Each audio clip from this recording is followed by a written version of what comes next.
ನಿನ್ನೆ ಮಾಡಿದಂತಹ ಕರಚಮತ್ಕೃತಿ ನಾವೆಲ್ಲ ಕಂಡವರು. ನೀವು ನಿಜವಾಗಿ ವೀರರು ಎನ್ನುವುದನ್ನು ನಿಮ್ಮಲ್ಲಿ ನೀವು ಪ್ರಶ್ನೆ ಮಾಡಬೇಕು. ಯಾಕೆಂದ್ರೆ ಕೃಷ್ಣನ ಕಾಮಠ್ಯದಿಂದ ಆ ಸೂರ್ಯದೇವನಿಗೆ ಚಕ್ರವನ್ನು ಮಾಡ್ತಾ ಇದ್ದೀವಿ.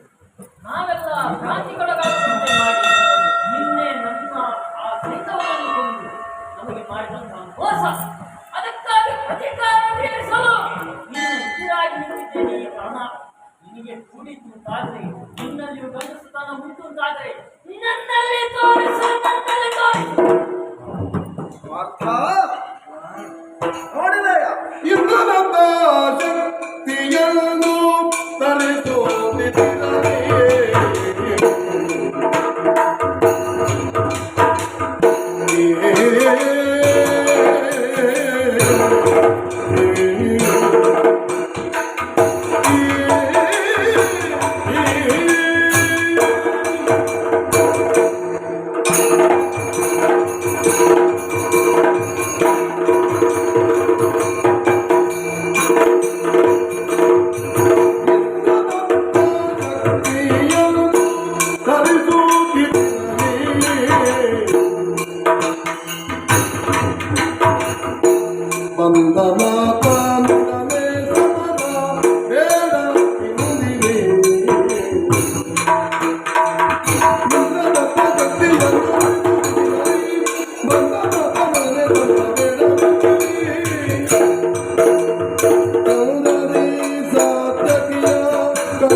ಇಂದ್ರನ ಅಂಶ ಸಂಭೂತನಾಗಿ ನಾನು ಧರ್ಮವನ್ನು ಉಳಿಸಲು ಈ ಧರೆಗೆ ಬಂದಾಗ ನೀನೂ ಕೂಡ ಒದಗಿ ಬಂದವನು ಎನ್ನುವ ಸತ್ಯವನ್ನು ನಾನು ಕಂಡುಕೊಂಡವನೇ ಹೌದು. ಒದಗಿದಂತಹ ಯುದ್ಧದ ದಿನಗಳಲ್ಲಿಯೂ ಕ್ಷಣ ಕ್ಷಣಗಳಲ್ಲಿಯೂ ನಾವು ಆಲೋಚಿಸುತ್ತಾ ಮುಂದಡಿಯಡಲೇಬೇಕು. ನಿಮ್ಮ ನಿರ್ದೇಶನ ಹಾಗೆ ನಡೆದರೆ ಮಾತ್ರ ಯುದ್ಧ ಎನ್ನುವುದು ನಾವು ಆಲೋಚಿಸಿದಂತಹ ಗುರಿಯನ್ನು ತಲುಪುವುದಕ್ಕೆ ಸಾಧ್ಯ ಉಂಟು. ಕೇವಲ ಶಕ್ತಿಯೊಂದೇ ಸಾಲದು, ಅಡಿಗಡಿಗೆ ನಾವು ಯುಕ್ತಿಯನ್ನು ಪ್ರಯೋಗಿಸಬೇಕಾಗುತ್ತದೆ. ಯಾವ ಕ್ಷೇತ್ರದಲ್ಲಿ ಹೇಗೆ, ಯಾವ ಸಮಯದಲ್ಲಿ ಹೇಗೆ ಮುಂದುವರಿಯಬೇಕು ಎನ್ನುವ ನೋಡಿದೆ. ಇಂದ್ರಜಾತನಾದಂತಹ ನಿನ್ನೆದಿರಿಗೆ ಅವ ಯಾವ ಶಕ್ತಿಯನ್ನು ಪ್ರಯೋಗಿಸುವುದಕ್ಕೆ ಬಂದಿದ್ದಾನೆ ಎನ್ನುವುದನ್ನು ತಿಳಿದುಕೊಂಡಿದ್ದೀಯೋ. ಇಂದ್ರದತ್ತ ಶಕ್ತಿ ಅದು. ಅದನ್ನೇ ಧರಿಸುತ್ತಾ ನಿನ್ನ ಮುಂದೆ ನಿನ್ನನ್ನೇ ಕರೆದು ನಿನಗೆ ಮಾರ್ಮರೆತು ನಿಂತಿದ್ದಾನೆ ಎಂದಾದರೆ ಯಾವುದೋ ಒಂದು ಮೈಕುಂಠವನ್ನು ಹೂಡಿದ್ದಾನೆ ಎನ್ನುವುದರಲ್ಲಿ ಅನುಮಾನವೇ ಇಲ್ಲ. ಆದ್ದರಿಂದ ಅವನೊಂದಿಗೆ ಇಂದು ಸಮರ ಬೇಡ. ಯಾರಿಗೆ ಬೇಡ? ನಿನಗೆ ಮಾತ್ರ ಬೇಡ, ನಮಗೆ ಬೇಕು. ಯಾಕಂದ್ರೆ ಯುದ್ಧವನ್ನು ನಾವು ಇಲ್ಲಿಗೆ ನಿಲ್ಲಿಸುವ ಹಾಗಿಲ್ಲ. ಇಂದಿನ ಹಗಲು ಪೂರ್ತಿಯಾಗಿ ಅವನೊಂದಿಗೆ ಹೋರಾಡುವುದಕ್ಕೆ ಸಮರ್ಥ ನಮ್ಮಲ್ಲ ಒಬ್ಬನಿದ್ದಾನೆ. ಅವನೇ ಯದುನಾಯಕನಾದಂತಹ ಸಾತ್ಯ. ಅವನನ್ನು ಕಳುಹು. ಇಂದಿನ ಹಗಲು ಇಡೀ ಅವನೊಂದಿಗೆ ಹೋರಾಡಲಿ. ನೀನು ಸ್ವಲ್ಪ ವಿಶ್ರಾಂತಿಯನ್ನು ಹೊಂದಿ ಈ ಕಡೆಗೆ. ದೇವ, ನಮ್ಮ ಸೈನ್ಯಕ್ಕೆ ಸೈನ್ಯಾಧಿಕಾರಿ ದೃಷ್ಟದ್ಯುಮ್ನ, ಆದರೆ ನಿರ್ದೇಶನ ನಿಮ್ಮ ನಿರ್ದೇಶನದಂತೆ ನಾವು ನಡೆಯುವರು.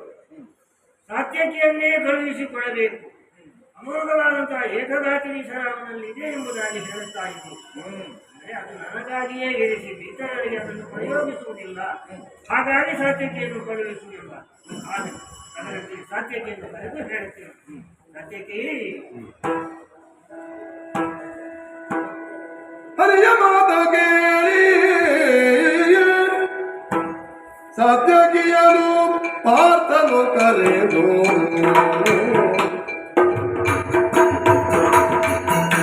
ಕಳ್ಳನೆನಿರು ಯುದ್ಧಕ್ಕಾಗಿ ನಿನ್ನನು